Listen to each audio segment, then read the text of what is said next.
सभी को मेरा सादर अभिवादन। हम कल से प्रभु के नाम की चर्चा कर रहे हैं। वह नाम जो सारी सृष्टि का कारण है, जो सारी सृष्टि का मूल है, उस नाम को हमें समझना है। कहा भी है, एक सादे सब सदे, सब सादे सब जाए, जो तू सींचे मूल को फूले फले लगाए।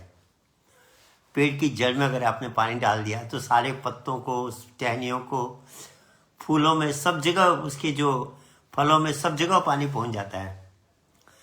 जड़ का डाला हुआ पानी पूरे पेड़ को हरा भरा कर देता है। आपको एक एक पत्ते में, टहनी में पानी नहीं डालना पड़ेगा। ऐसे अगर सारे संसार की जो जड़ है उसमें अगर हमने अपने मन को जोड़ दिया, उससे कनेक्ट कर दिया, तो सारे देवी देवता सबकी भक्ति हो जाएगी। अभी तो 33 कोटि देवी देवता है, अनेकों महापुरुषों के अवतार हुए। हम कंफ्यूज हो जाते, करें तो क्या करें। रामायण में एक ऐसी कंफ्यूजिंग दोहा है।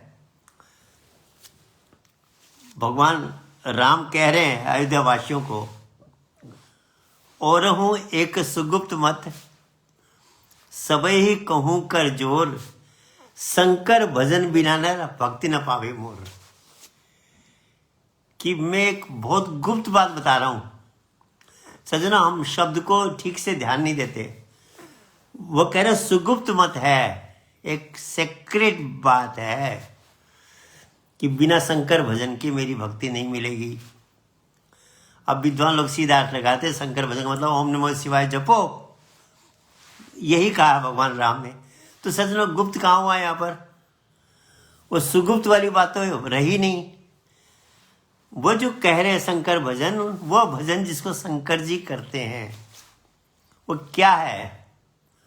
और फिर एक जगह क्या कहते हैं भगवान राम? शिव द्रोही मम दास कहावे, मम द्रोही शिवदास, ते नर करहि कल्प भर घोर नरक में वास।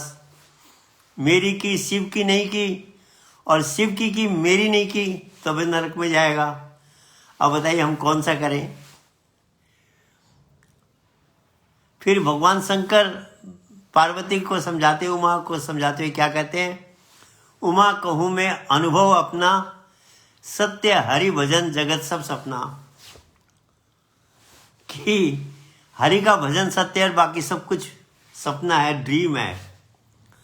और सज्जनों, अगर हम गहराई में जाएं तो सारा संसार वास्तव में सपना है। ये जो कुछ भी हम देख रहे हैं, ये गेम हो रहा है, पर इसके पीछे जो करता है, जो मेन पावर है, वह प्रभु का नाम है, वह वाइब्रेशन है, प्राइमोडियल वाइब्रेशन है, जिसको हमने समझना है।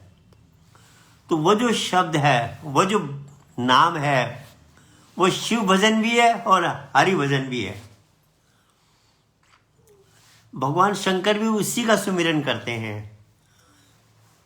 आपने कथा सुनी होगी कि जब पार्वती जी के पास नारद जी जाते हैं तो पार्वती जी भगवान विष्णु के 1000 नामों को रोज जपती थी। तो नारद जी पहुंच गए, देखा कि पार्वती जी तो ये 1000 नाम जप रही है, भगवान विष्णु के विष्णु सहस्त्र नाम का पाठ कर रही है। नारद जी को आश्चर्य हुआ, वह ज्ञानी थे कि भगवान शिव तो उस असली नाम का सुमिरन कर रहे हैं जिसकी हम कल से यहाँ चर्चा कर रहे हैं, उस प्राइमोडियल नेम की, उस एलिमेंट्री नेम की। सजनों, एलिमेंट्री शब्द एक आपको मैं क्लियर बीच में करना चाहूँगा। हर एक चीज़ का एक एलिमेंट्री नेम होता है, हर एक चीज़ का। आप नमक को ले लीजिए, नमक के 50 नाम है, पर नमक का एक एलिमेंट्री नेम है, तात्विक नाम है, जिससे उसके तत्वों का पता लगता है कि नमक का कंपोजिशन क्या है। वो जब हम केमिस्ट के पास जाते हैं तो वो बताता है ये सोडियम क्लोराइड है, इसमें सोडियम और क्लोरीन 2 तत्व मिलाए गए हैं, तो इसका तात्विक जो नाम हुआ नमक का, वो सोडियम क्लोराइड हुआ।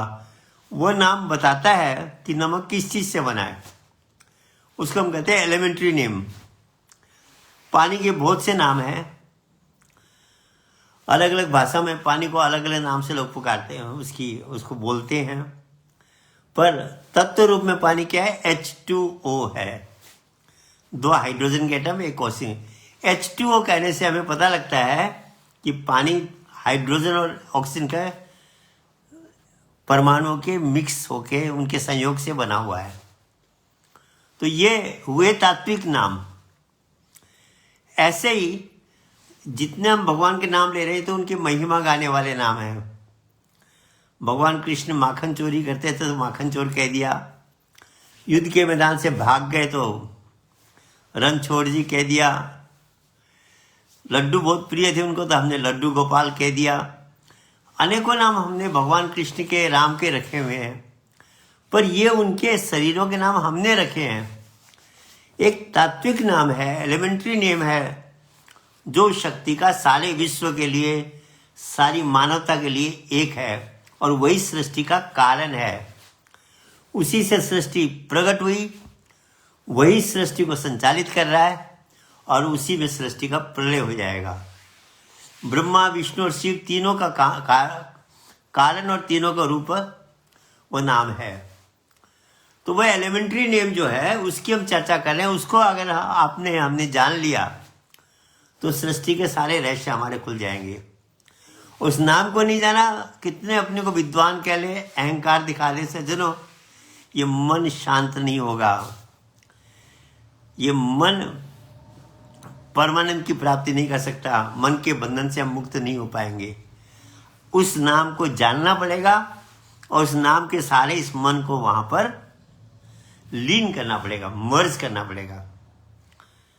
तो मैं बात कर रहा था भगवान शंकर और पार्वती की। पार्वती जी उस तात्विक नाम को नहीं जानती थी, वो बाहर के 1000 नाम जप रही थी भगवान विष्णु के। नारद जी ने देखा ये तो गड़बड़ बात है, भगवान शिव उस तात्विक नाम को जप रहे हैं और पार्वती जी बाहर के नाम जप रही है। तो पूछ बैठे बैठे, माता जी एक बात पूछूं? बोले हाँ बोलो। बोले आपके भगवान शंकर में आपस में अनुमान है क्या? बोले ना। तो बोले मुझे तो लगता है कुछ अनुमान है। बोले कैसी बात करे, हमारा तो बहुत प्रेम है। बोले अगर प्रेम है तो आपसे छिपाते क्यों हैं?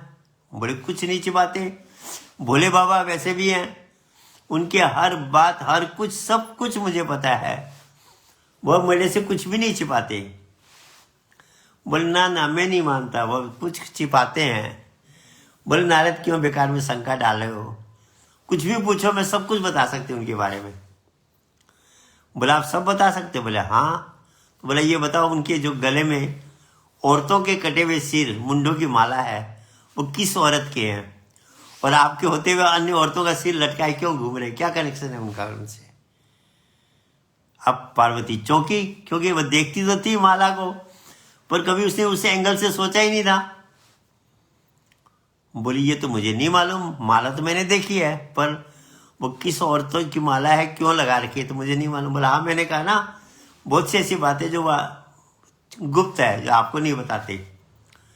चलिए मैं चला, नमो नारायण हरि करके चल दिए। अब पार्वती को टेंशन हो गया कि अरे मेरे पतिदेव दूसरी औरतों के सिर के मुंड को लटकाए घूम रहे, वो भी 1 2 नहीं 108 मुंड है। अब आप जानते हैं, व्यक्ति के मन में शंका हो जाए तो क्या संशय आत्मा विनश्यति, डाउट्स को तुरंत क्लियर कर ले तो ठीक है। अगर उसको कैरी ऑन करते हैं, किसी भी समस्या को, किसी भी ईर्ष्या, द्वेष, झगड़ा, कुछ भी अगर हम कैरी करते हैं तो वह हमारे मन को, शरीर को, सबको डिस्टर्ब करती है। इसलिए ढोना नहीं चाहिए। ढोने की जो आदत है वो सबसे बुरी आदत है, नुकसानदायक है। श्री महाराज जी कथा भी सुनाते हैं कि एक बुद्धिस्ट लोगों का मठ था, बौद्ध मठ था। उसमें नियम था कि कोई भी भिक्षुक औरत को नहीं छुएगा। तो भिक्षुओं का एक ग्रुप जा रहा था कहीं, रास्ते में एक नदी पड़ रही थी, वहाँ एक औरत बेचारी नदी किनारे खड़ी, डर रही कि कहीं औरत ये पानी मुझे बहा न ले जाए। पार जाना था, उसको जा नहीं पा रही थी। भिक्षुकों में एक भिक्षुक ने उसकी समस्या को देखा, बोला माता जी मैं आपको पार उतारता हूँ। उसने उसको उठाया और उस पार पहुंचा दिया। अब बाकी भिक्षुओं के दिमाग में तो टेंशन ये हो गया, इसने हमारे मठ के नियम को तोड़ दिया। शाम को जब वापिस वो लोग मठ में पहुंचे तो मठ का जो इंचार्ज था उसको लेकर, महंत को लेकर उन्होंने कंप्लेन की कि हमारे फलाने भिक्षुक ने नियम तोड़ दिया। उसको बुलाया गया कि भाई तुमने ये गलती की, ये दोषी हो? बोला हाँ मैं दोषी हूँ, मेरे से गलती हुई। क्योंकि जब मैंने देखा वह प्रॉब्लम में है तो आउट ऑफ कंपेशन उस दृष्टि से मैंने उसको उस पार उतार भी दिया। मैं उस बात को भूल भी गया था। अब आपके कहने से मुझे दोबारा बात याद आई। बोला ये तो उन्होंने शिकायत की है। तो बोला जी हाँ ये बात तो ठीक है, मैंने गलती की है, मैं दोषी हूं, पर मेरे से ज्यादा दोषी तो वही ये लोग हैं। बोले कैसे? बोले मैंने तो उसको पार उतारा भूल गया, ये अभी भी ढो रहे उस औरत को, ये मेरे से ज्यादा दोषी हो गए। तो सज्जनों ढोना नहीं चाहिए। रोग का कारण, टेंशन का कारण ढोना है। अगर हम ढोना छोड़ दें, दिन में जो कुछ भी होता है उसको कैरी ऑन ना करें, उसकी जगह नाम का सुमिरन करें, तो ये मन हमेशा मस्त और फ्रेश रहेगा, दिमाग फ्रेश रहेगा, शरीर भी सही रहेगा, कोरोना भी आपके ऊपर असर नहीं करेगा। अब पार्वती जी को टेंशन हो गया, वो तो ढोने वाली बात भी थी। वह जब शाम को भगवान शिव जब आए, रोज तो आराम प्यार से बात करती, उस दिन तो चेहरा बदला हुआ है, श्रीमती का मुंह फूला हुआ है। अब बोले कुछ ना कुछ गड़बड़ हुई है, पर सुबह ठीक सब कुछ सही था, क्या हुआ? बोले भाई क्या बात है? बोले ये आपने गले में ये औरतों के कटे हुए मुंडों की माला पहने की, क्यों पहन रखी, किसके मुंड है? नारद जी एक बात और भी बोल के गए थे। बोले गुप्त बात है, बताएंगे नहीं, देख लेना। पूरा भड़का करके गए थे। तो भगवान विष्णु शंकर बोले ऐसा ही है, पहन रखी है। बोले नहीं, ये आपको मुझे बताना पड़ेगा, जब तक आप बताओगे नहीं तो मुझे चैन नहीं मिलेगा। कहकर पार्वती आंखों में आंसू ले आई। भगवान शिव समझ गए कि कोई ना कोई आया है। बोले नारद आया था क्या? बोले हाँ। बोले ये आग लगा के वही गया है। बोले पार्वती अब जब तुम पूछी बैठी तो बताता हूं मैं तुमको, ये सब तुम्हारे सिर है। पार्वती बोली भगवान क्यों मजाक कर रहे हैं आप? मेरा सिर तो सही सलामत है, मेरा सिर कैसे हो सकता है?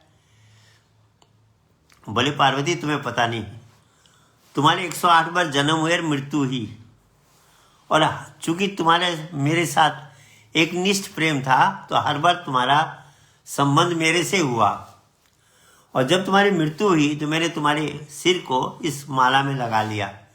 ये सब तुम्हारे पूर्व जन्मों के तुम्हारे ही सिर हैं, किसी और औरत के नहीं है। तुम मन में शंका मत लो। पार्वती ने कहा प्रभु चलो मैं आपकी बात मान लेती हूं, पर भगवान का नियम तो सबके साथ एक हो, मेरे बार बार जन्म हो रहा है, आपका जन्म ना हो, ये अलग अलग नियम क्यों बनाया भगवान ने? ये पक्षपात क्यों किया? बोले पार्वती पक्षपात नहीं है, जन्म मरण हर एक का होता है, पर एक प्रभु का अविनाशी नाम है, मैं उस नाम का सुमिरन करके अविनाशी स्वरूप को प्राप्त कर गया हूं, मैं जन्म मरण से मुक्त हो गया हूं, इसीलिए मैं अजन्मा हूं, क्योंकि मैं उस प्रभु के नाम को जानता हूं जो अविनाशी नाम है, जिसका जन्म और मरण नहीं होता है। नानक साहब यही तो कहते हैं, एको सुमरो नानका जल थल रहो समाए, दूजो काहे सुमरिए जो जम्मे ते मर जाए। सज्जनों बहुत गहरी बात कह दी उन्होंने आगे, कि उस नाम का सुमिरन करो जो सारी सृष्टि में व्यापक है, ओमनी प्रेजेंट है। अब ऐसा कौन सा नाम है जो ओमनी प्रेजेंट है? एक चींटी के अंदर भी है, हाथी के अंदर भी है, गरीब अमीर, किसी जाति का, किसी धर्म का, पशु प्राणियों के अंदर भी वह है, इवन एटम के अंदर भी वह नाम है, परमाणु के अंदर भी वह नाम है, सर्वव्यापक ऑमनी प्रेजेंट नेम कौन सा हो सकता है? हम जो मुंह से नाम लेते हैं, कोई भी नाम ऑमनी प्रेजेंट नहीं हो सकता। सिंपल लॉजिक से आप इस बात को समझ सकते हैं। पर एक ऐसा नाम जो सब में व्यापक है, वह क्या हो सकता है? आप देखिए, जितने भी पशु प्राणी जीव हैं संसार में, मनुष्य हैं विभिन्न जाति धर्म के, सभी श्वास लेते हैं, ब्रीदिंग करते हैं। ये जो हम श्वास लेता है व्यक्ति, केवल व्यक्ति नहीं, पशु प्राणी भी लेते हैं। इन श्वासों को चलाने वाला एक पावर है, जिसके कारण ये श्वास चल रहे हैं। जब वो पावर छोड़ देता है तो श्वासों का चलना बंद हो जाता है। श्वास तो भौतिक है, ऑक्सीजन और कार्बन डाइऑक्साइड है। ऑक्सीजन जा रही है, कार्बन डाइऑक्साइड निकल रही है। पर इस पंपिंग सिस्टम के पीछे एक पावर है, जिसके कारण जो श्वासों को खींचता है और फेंकता है। एक मुर्दे में क्रिया नहीं होती। आप पंपिंग से हवा भर दो, चाहो कि ये इसका श्वास का ऑक्सीजन और कार्बन डाइऑक्साइड का गेम हो जाए, नहीं होगा। वो जो पावर है उसको अभी तक साइंस समझ नहीं पाई। पर ऋषियों ने, हमारे स्पिरिचुअल स्कॉलर्स ने कहा कि वह प्रभु का एक नाम है, एक स्पेशल नेम है जो हमारे श्वासों को चला रहा है। इसीलिए हम आरती में कहते हैं, ओम जय जगदीश हरे, तुम हो एक अगोचर सबके प्राणपति। प्राणों के ड्राइवर, श्वासों के ड्राइवर, श्वासों को चलाने वाले। तो सज्जनों, वह नाम जो श्वासों को चला रहा है, वो ओमनी प्रेजेंट है। यह हमारे श्वासों को घुमा रहा है, सूर्य के चारों तरफ ग्रहों को घुमा रहा है, एटम के अंदर न्यूक्लियस के चारों तरफ इलेक्ट्रॉन्स को घुमा रहा है। वो जो नाम है, वो जड़ और चेतन सबके अंदर व्यापक है। वो ओमनी प्रेजेंट नेम है। उस नाम को जानना है और उसको जपना है। वह नाम एक बार जपना और बाकी नाम 1000 बार जपना भी उसका फल ज्यादा है। तो पार्वती जी को जब कहने लगे कि मैं उस अविनाशी नाम को जप रहा हूं, इसलिए मैं अजन्मा हूं। पार्वती ने कहा, आप तो एक नाम जप रहे होंगे, मैं 1000 नाम रोज जपती हूं, विष्णु सहस्त्र नाम का पाठ करती हूं। तो भगवान शंकर कहते हैं, पार्वती, राम रामेति रामेति, राम रामेति रामेति, रमे रामे मनोरमे, सहस्र नाम सतुल्यम राम नाम बरानने। पर सज्जनों, ये भी एक समस्या हो गई। बहुत से विद्वान लोग इस दोहे को सुनाते हैं, मंत्र के रूप में जपते भी हैं। हमने एक से पूछा, भाई आप ये इसका क्या मतलब? अब बोले, इस मंत्र को एक बार जपने से विष्णु सहस्त्र नाम का पाठ हो गया। सज्जनों, बात को घुमा दी। भगवान शंकर संस्कृत में कोई बात कह रहे हैं, उसको अगर हम हिंदी में करें, अपनी भाषा में उसको ट्रांसलेट करें, तो वो कह रहे हैं, वो जो राम सब में रमन करने वाली शक्ति है, जिसमें योगी लोग अपने मन को रमाते हैं। राम रामेति रामेति, रमे रामे मनोरमे। उस मनोरम नाम में जब योगी लोग रमन करते हैं, वह नाम का एक बार जपना तुम्हारे 1000 नामों से भी ज्यादा पावरफुल है। 1000 नामों के बराबर वो प्रभु का एक नाम है, जिसको मैं जप रहा हूं। तब पार्वती निवेदन करती कि प्रभु, अगर ऐसा कोई नाम है जो मुझे भी अविनाशी बना देगा आपकी तरह, तो मुझे उस नाम का ज्ञान दीजिए। बताइए कौन सा नाम है? बहुत से लोग वीडियो देख के कंप्लेन करते हैं कि जी आप खाली नाम नाम कहते हो, बताते नहीं वो नाम क्या है। सज्जनों, यही तो बात है। उस नाम को समझने में हमको थोड़ी मेहनत करनी पड़ेगी, क्योंकि वह नाम भाषा का नाम नहीं है। हमारे ऋषि लोग, महापुरुष लोग कपटी नहीं थे। क्यों भगवान राम ने कहा सुगुप्त मत, कि वो गुप्त बात है। भगवान शंकर को भी आप देखो, मुंह से कोई नाम नहीं जप रहे, आंख बंद करके कुछ कर रहे हैं, अंदर ही अंदर उस नाम को जप रहे। वह नाम क्या है? तो कहते हैं वो 52 अक्षरों के अंदर वह नाम है ही नहीं। कहा है 52 अक्षर माया माही, इनमें सत्य नाम नाही नाही नाही। एक बार नहीं 3 बार नहीं कहा कि लोगों को क्लियर हो जाए कि भाषा के अंदर जितने भी नाम आप ले रहे हैं, कोई भी नाम A to Z, वह ओरिजिनल नेम नहीं है जो सृष्टि का कारण है, जो ओमनी प्रेजेंट है, जिसको जपने से व्यक्ति मुक्ति को प्राप्त करेगा। जो नाम हमारे जीवन की सारी भौतिक समस्या भी दूर करेगा, सब प्रकार के प्रॉब्लम्स को दूर करने की क्षमता वह नाम रखता है। सज्जनों, वास्तव में वो कल्प वृक्ष है, लेकिन हमें विश्वास नहीं होता कि ऐसा कोई नाम है जो हमारे जीवन की सारी समस्या दूर कर दे और हमारा परमानेंट साथ दे। सभी साथी धोखा दे सकते सज्जनों, वो नाम धोखा नहीं देता। तभी तो मीराबाई कहती है, पायो जी मैंने नाम रतन धन पायो, वस्तु अमोलक दी मेरे सदगुरु, करी कृपा अपनायो, पायो जी मैंने नाम रतन धन पायो। जन्म जन्म की पूंजी पाई, जग का सभी गंवायो, पायो जी मैंने नाम रतन धन पायो। खर्च न होवे चोर न लेवे, दिन दिन बढ़त सवायो, मीरा के प्रभु गिरधर नागर, हरस हरस जस गायो, पायो जी मैंने नाम रतन धन पायो। और कहाँ से मिला? का वस्तु अमोलक दी मेरे सदगुरु, मेरे गुरु महाराज ने मुझे एक्सपीरियंस कराया उस नाम को। रैदास गुरु जी ने मुझे एक्सपीरियंस दी उस नाम की। भाषा का नाम नहीं है सज्जनों है। ये कंफ्यूजन हमें हटाना ही पड़ेगा, नहीं हटाएंगे तो हमारे नुकसान है। जो सत्य है उसको स्वीकार करने से हमारा भला है। वह 2 आदमियों में बहस हो गई। एक ने कहा बकरी की 3 टांग है, दूसरे ने कहा क्या कहते हो भैया, बकरी की 4 टांग होती है। बोला नहीं 3 टांग है, चलो शर्त लगा लो, 100 रुपए की शर्त लगा लो।